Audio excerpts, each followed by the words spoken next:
This novel took far too long to finish, but it was worth it.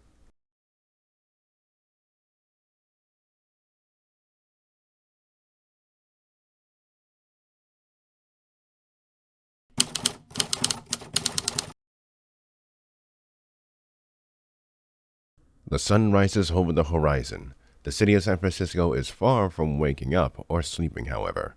The entire city has been awake the entire night, and for a good reason. In Bernal Heights, a hatch opens up. An old man steps out with his grandson. His younger family walks out with them. They approach the exit that leads into the outside. The light shines in their faces as they continue onward. They finally step out of the monster bunker. More people follow them, and they too step out into the outside. They look at their surroundings. AMF guards are standing on the left and right of the entrance. They look at the houses and neighborhoods. Everything seems to be intact and in one piece. Sergeant Joseph Ramsey turns to his right and looks at the civilians. Ladies and gentlemen, I will take you to your belongings and you will return home, or if your home is destroyed, you will be taken to a temporary location. Please follow me. The sergeant turns and walks to his left. The civilians follow him onto the path leading up to the hill. Private Stephen Gates grips his walkie-talkie. Command, this is Bunker 111. All 500 are accounted for, over. His commanding officer, Joseph Thornberry, tells him to continue with his duty. He guides the civilians to follow his colleague. They walk up the path with no stopping. They wonder how the rest of the city is holding up. As they walk further and further up the hill, they no longer see the Requiem of the Brew hovering over the city. However, as the full view of downtown comes into view, the reactions of joy and relief turns into shock and awe. From downtown to the suburbs leading to Ocean Beach, multiple columns of smoke pierce into the sky. Some of the skyscrapers no longer exist, and most of them are damaged to the point where they could collapse at any moment. The Combat Search and Rescue, CSAR, and disaster service units are going through multiple houses checking on the status of every pedestrian inside of the households. In some points, the homeowners and families would present the groups with captured Noborian soldiers and their weapons. Many times, they will find that the people are all right with minor injuries, but in some instances, they find that some houses are non-existent, even with no one inside of them. But there are those that did not make it. The Japanese rescue teams are hard at work helping the disaster relief teams, picking out the injured and taking them away from the danger zones. The Utopians aids in the efforts as well, although some civilians refuses to accept aid or help given the past history and events. Through all of it, they all managed to find the dead, the dying, and the rotting within the rubble. The death count is rising, and no one knows, as of this moment, how big it will be. Within San Francisco Bay, the battle carriers Hoshi Shirogane, Gensensha, USS Texas, North Carolina, Missouri, and Wisconsin slowly move through the waters at 2 knots. The crews and sailors look out into the downtown area. Damaged buildings, smoke rising up in the air, and humans scattering everywhere to find survivors. Within the inner city, firemen and paramedics are searching through the rubble, trying to find any who were trapped in the district, some of which they find nothing but body parts all over the place. An awful sight to see. A giant pile of rubble lifts up into the air by green aura. Sakusa drops the rubble a few feet away. She looks into the large gap. She gestures to a squad of soldiers that there are survivors. They help her move the debris away. A hand within reaches out and grabs onto Private Mike Robinson. The soldiers pulls the person out from within. His body is completely covered in dust. He tells them that there are more with him. Robinson wastes no time in digging them out. Robinson and his squad digs deeper into the rubble to dig out the rest of the survivors. A whistle catches Mickey's attention. She looks and spots Jojo waving at her. Standing beside him are the Harrington sisters. She rushes over to them, leaving the soldiers to perform their duty. As she gets closer to them, she stops and stares at what the three are looking at. Oh my! Kenjiro sits on the ground completely asleep and resting on Bowser. Bowser himself is laying on his stomach, snoring and talking in his sleep. Godzilla, next to him, is sleeping on his stomach as well, shaking the ground with each intake of breath. AMF and Army soldiers surround the three, preventing anyone from getting near. Eleanor couldn't help but smirk at the mere sight of the three sleeping together. They're like little kids. She walks away from Sakusa and Vargas. She walks past the soldiers who dares not to stop her. She walks over the piles of broken off concrete and wood, trying not to trip over and fall. She carefully places her hand on his left shoulder. He grunts and slowly opens his eyes. The Dragonborn looks up and sees her with an awkward smile. Hey, how do you feel? I feel like I want to get shit-faced. But you're 20. It's legal in Britain. And after the week I just had... You know what? You're not alone. I need a beer myself. Aren't you 20 as well? You think that's gonna stop me? Yeah, good point. He stretches his arms and legs. He cracks his bones and even his neck. He scratches his head and looks at his master, who is kneeling down to him. We did it. Yeah, but I have a feeling that it's not over yet. What do you mean? I heard thou mentioning something about liberal salvation. From the sounds of it, there's going to be more of them within a month. All are shocked to hear this news coming from Dragonborn. You're kidding me. There's more coming? I can confirm it. There are more on the way. We'll be ready. Yeah, hopefully. A dog's barking catches Kenjiro's attention. A German shepherd pounces on him and excitedly licks his face. Oh, hey, Poochie. It's good to see you too. The Mario brothers followed the dog to him.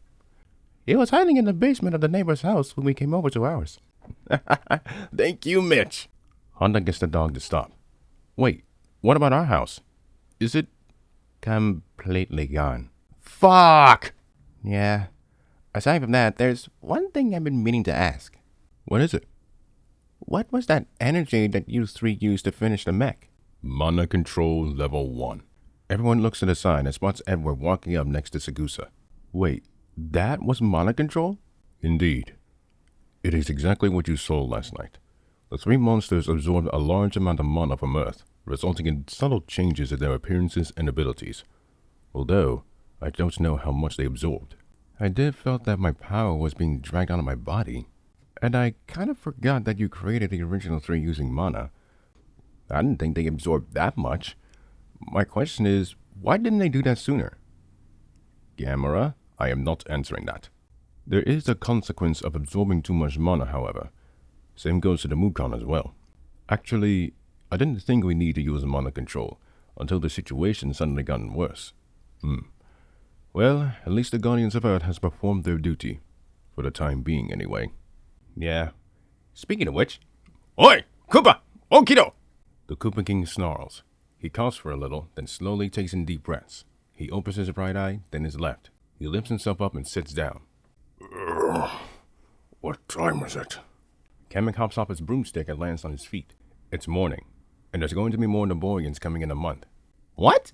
And I was just about to praise His Majesty's greatest victory. More of them? Let them arrive. More bodies to bury under my feet. Of course, the greedy son of a bitch thinks it's all about him. I did not... forget it. I don't have the energy to shout at you. Your Awfulness, you look magnificent. Huh? Yeah, you actually got more buff than usual. I think it's a great look on you. Bowser's eyebrows perks up. Huh. That's the first time you have complimented me. But your personality needs some work. Whatever. Kamek, we're heading back to the kingdom to deliver the news. Of course, right away. Purple smoke blows from Godzilla's nostrils, grabbing everyone's attention. The survivors and soldiers looks at the kaiju as he growls. He opens his eyes and immediately looks at Bowser and Honda. Monibo Kubivi Nanjizi. Godzilla lightly bellows. He understands the situation. Godzilla lifts up his body. Many humans and Mukon around him scatters away. The king of the monsters stands on his 2 feet. 5 squadrons of AMF soldiers notices the monster standing on his feet and prepares themselves for something to happen. The commanding officers, however, tells them to stand down. Godzilla looks left, then looks right. He inhales and exhales. Then he turns around and walks down Folsom Street. He passes by the intact 500 Folsom Tower. He briefly looks at the reflection at the windows at his dorsal fins. Then he looks ahead and continues on. In the Hoshi Shirogane, Admiral Jotaro watches Godzilla as he is heading towards the water. He tips his hat and sighs. All ships, we're returning home. Admiral Harrington grabs a microphone and holds it next to his mouth. Task Force 25, mission accomplished. We're returning to the dry docks for repairs. Rest up for now. Back on land, the clown copter, lifted off from the King Henry, scoops up Bowser and takes him up to his flagship. Kamek jumps on his broomstick and follows his king. Honda looks away from Godzilla to his grandfather. So, what now? I think you know what comes next. Oh, well, within those 3 days, you have plenty of time to repair all of San Fran. Mickey walks up to his pupil and hugs him. He hugs her back and smiles. Thank you for helping us. And thanks for keeping my friend safe. It wasn't easy. Anyway, I have that at home. I'll see you again. Honda nods and the two stop hugging each other. She covers herself with her telekinesis and takes off into the air. Godzilla sees her flying past him and lands on the starboard bow of the Hoshi Shirogane. Bowser lands on the King Henry and he gives the order to the fleet to return to Utopia. Godzilla enters San Francisco Bay and he swims away from shore. The ships of Task Force G starts moving and follows the kaiju on the long journey back to Japan. The Guardians of Earth has fulfilled their duty as the Atlantian prophecy has foretold. But there are other things that needs to be dealt with.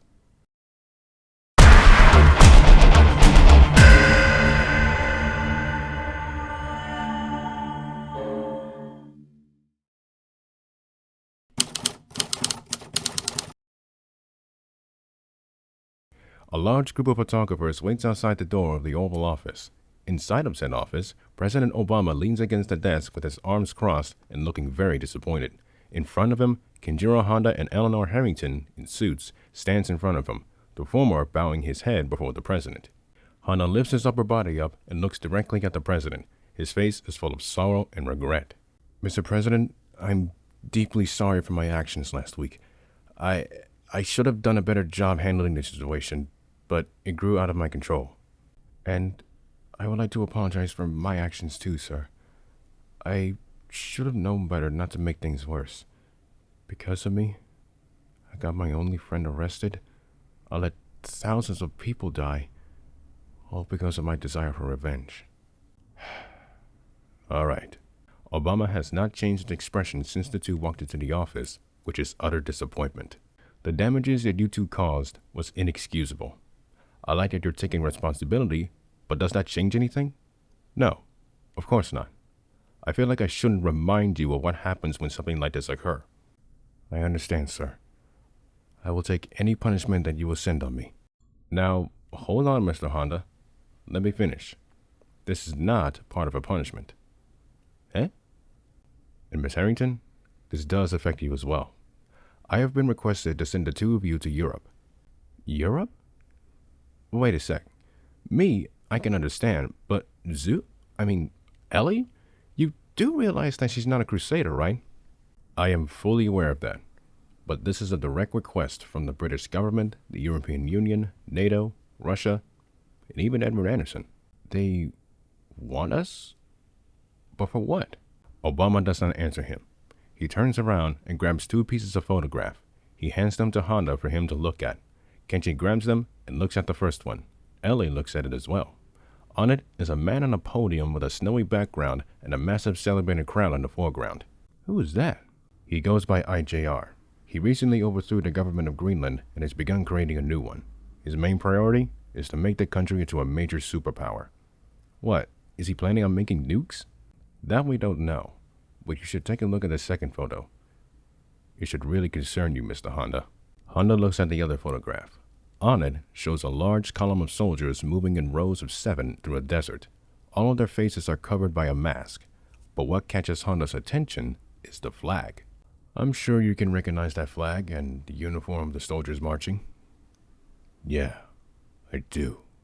During the 3 days of preparing Operation Big Bang, all of the Middle East has agreed to merge with Red Mongolia.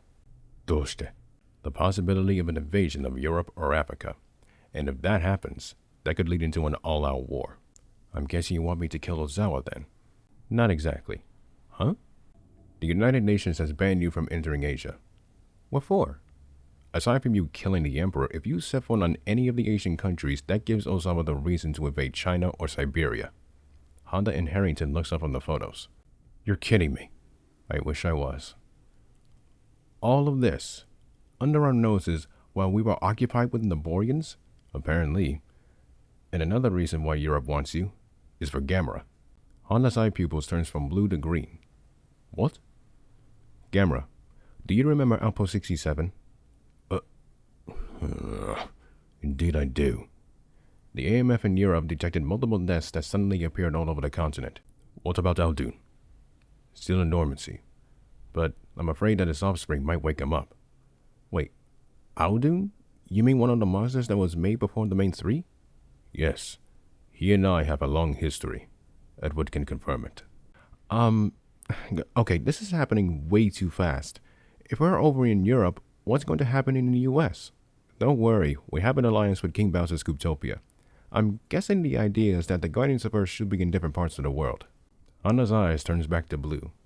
Oh, I get it. Godzilla in Asia, Robert in America, and us in Europe, and possibly Africa. So it's either that or community service? Pretty much. I choose the former. Honda's response was so sudden it shocks both the president and Harrington. Uh, um, well, I guess I can head to Europe too. Great. I'll inform the European countries immediately. But first, you need to finish cleaning San Francisco. Of course. That is all. Honda bows his head and shakes the president's hand. Eleanor shakes his hand as well. Oh, I'd like to make a request. What is it? Moments later, they exit the Oval Office, and immediately, photographers start taking pictures of the two. Many reporters come up to them asking them many questions. Honda tells them one at a time, and he and Eleanor starts answering their questions. In a makeshift concentration camp 1 mile from Oakland City, 2 guards walks down the path. They stop at a tent and enter inside of it. Madison Hickenbottom? Maddie looks up from the grass at the soldier. Yes? You're being transported to England. Why? It's a request from Miss Harrington. Madison's face lights up and becomes surprised. At the San Francisco International Airport, a C-17 transport is sitting on the runway. Madison walks to the aircraft but suddenly stops herself in her tracks. She becomes stunned. Near the hangar door is Eleanor waiting for her, with Honda loading in his belongings into the plane in the background. She drops her belongings and runs up to her. The two friends embrace each other for the first time in days. Meanwhile, inside, Mario and Luigi places the packaged PC down in an open space. All right, that's the last of them. Kenji, are you sure about this? It's a job that needs to be done. I'll be able to visit, so as long as you don't blow up the fucking house. Don't worry. It's in good hands. That's not giving me much confidence in your ability to protect something. Poochie walks into the aircraft up to Honda. He kneels down and pets him. Mind if I take Poochie? Not at all. Take care of him. Kenji stands back up and hugs his 2 lifelong friends. Arrivederci. On March 18th, Dragonborn and President Obama stands on the Shoreline Highway. Behind them is the 3rd Armor Corps in columns of 2. They stand near the Cuba-American border. On the other side of the border is King Bowser, Kamek, and the Cootopian 51st Army. The president and the king approach each other and shake each other's hands. Thank you for your participation and cooperation. And thank you for not invading my kingdom. The next day, Kamek speaks before the United States Congress and agrees to open the kingdom to the entire country and the world for visitors and tourists and change its ideology from communist monarchy to constitutional monarchy. In exchange, Congress agrees to help Cootopia rebuild its economy. On March 31st, on the island of Mikurojima, Godzilla makes landfall on the southern end. Task Force G informs the locals on the island to stay away as best as they can. USS Missouri and Wisconsin heads for Yokosuka for dry dock repair, and Jotaro tells his brother that Outpost 94 will be set up on the island.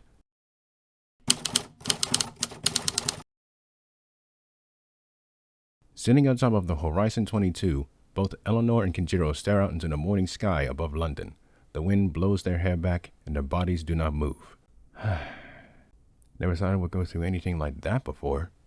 Yeah, but it's going to get worse from here, so we might as well prepare for it. Yeah. Hellraiser thinks to herself. The amount of things that Kenji had to deal with was insane. But what about her? How many things does she have to deal with from her past? She tightens her left hand. You know what? I think I might as well follow your footsteps. Honda looks at her. What do you mean? During the 2000s, I did a lot of things that I've dealt with quickly, but I'm not sure if I did so. So, I'll find out how many things I screwed up and fix them. Honda smiles, proud of hearing her say that. And one of them is right in front of me. You said you'll stay by my side to the very end, right? Yeah. She grabs Honda by the collar of his shirt and pulls him in for a kiss on the mouth. Honda's heart beats rapidly. She stops and looks at him in the eyes. You fucking better. Honda's cheeks blushes and he joyfully smiles. She lets go of his shirt and brushes it. Oh, and that's your reward for helping me. He holds her hand. She is taken aback, but she embraces it. The couple looks back at the morning horizon. Honda takes in an inhale and exhales. But then he smells the air again. He stands up and sniffs the air again. Ellie notices this. What is it? Is it? Holy shit. They're here. Wait, more Naborians? How many? Honda looks at his girlfriend. Too many. Inside of the Royal AMF headquarters in London, alarms are going off all over the base. Private Jones, where is it coming from? Approaching the Earth, sir. Inside of the main AMF HQ in DC. Red alert! Notify all forces within the states and abroad. Inside of the AMF HQ in Shinjuku, Tokyo. Inform every division and prepare the entire country for combat. In Kutropolis, King Bowser walks out into the balcony and stares up into the night sky. In his hand is a young child and an heir to the throne. My lord, have they? They have. Every AMF HQ all over the world receives the same alert message, and it is one thing and one thing only. A massive mobile city appears over the planet. The size of it is half of the planet itself, and it is covered in a massive dome. Surrounding it are 4 other domed cities that are the size of China. Every human in Mukon looks up at the massive mobile fortress. To them, this is going to be a challenge of survival. For the Guardians of Earth, who are looking up as well, it is their duty to defend their territory. But for Earth's enemies, it is something to keep in mind as they continue to build their economy and their forces. A second Cold War has begun.